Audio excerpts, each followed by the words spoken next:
Well, welcome back to another week's analysis behind the news. I'm going to discuss a few things this week, more things than I normally do, but I'm just going to throw a few facts at you to kind of supplement the things that you already know and are seeing on television and reading in the newspapers.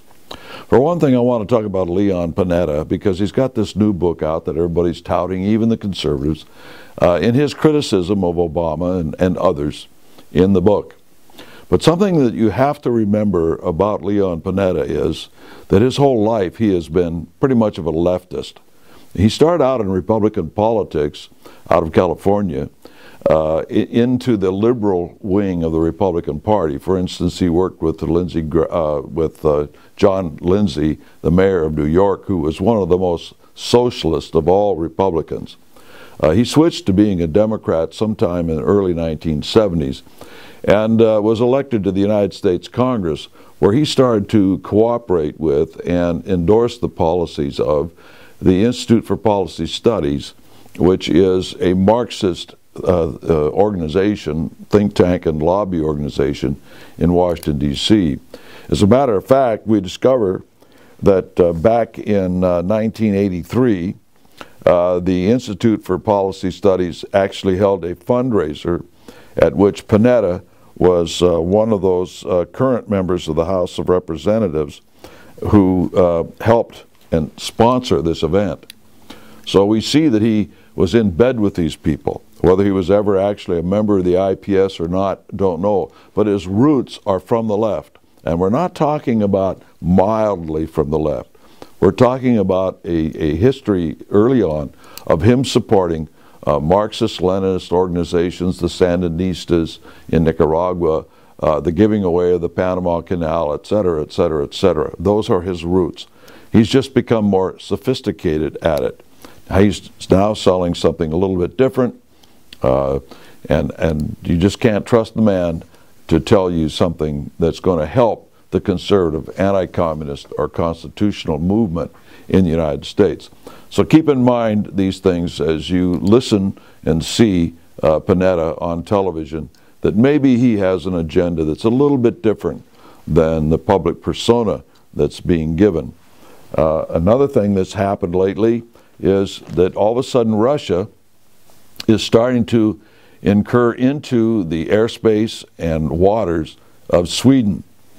Now, you may recall a few months ago that the Russian fighters flew over Swedish territory, and the Swedes sent up aircraft to interdict them to find out what was going on. But at any rate, now there appears to be a Russian submarine in the same fjord where Stockholm exists.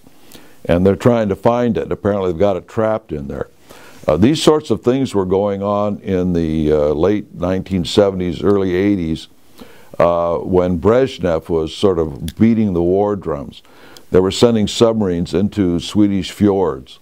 I happen to know because I was privy to a conversation with certain intelligence individuals in the United States that what they were doing were dropping off Spetsnaz troops into Sweden to prepare for a grandiose scheme that they had in mind of attacking two countries at the same time and hoping that they would be able to keep one of them.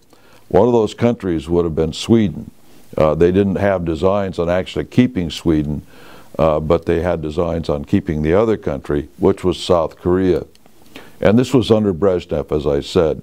They were going to invade both countries at the same time and then compromise and give back Sweden, but keep South Korea.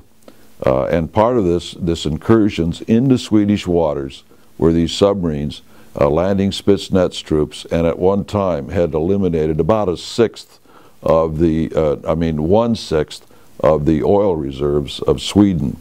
So now they're doing it again. For what purpose, I don't know for sure. But it isn't as widespread as it was before. These were monthly occurrences for a time.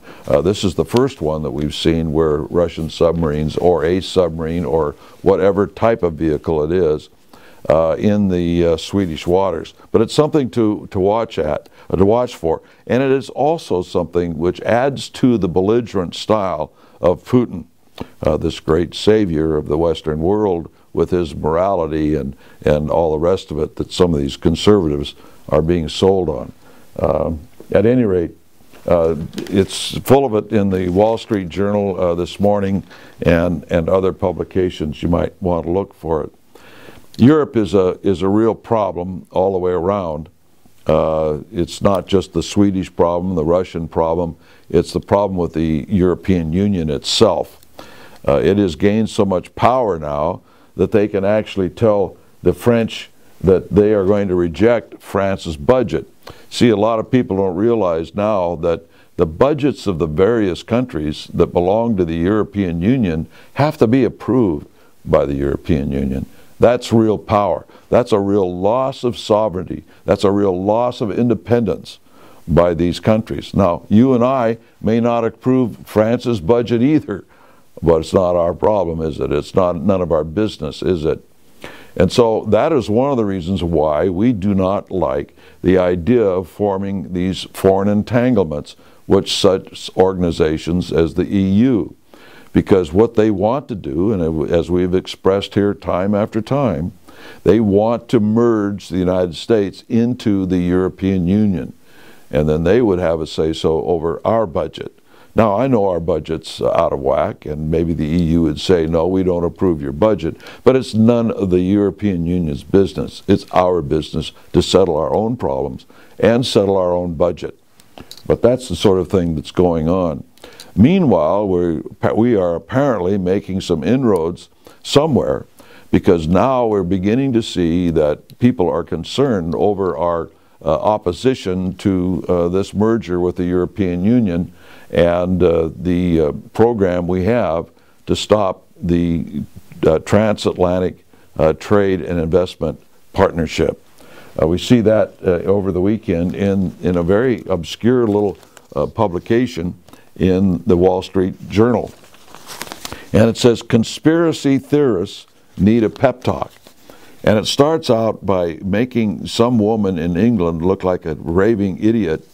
And the whole idea is to ridicule the very thought that there would be a merger of the EU and the United States and that sort of thing. And it's so well done that anyone who reads this in the future would just discount any publication, any flyer, any book, any video that we would produce to say, hey, wait a minute, they're trying to form this merger between the EU and the United States. It's ridicule.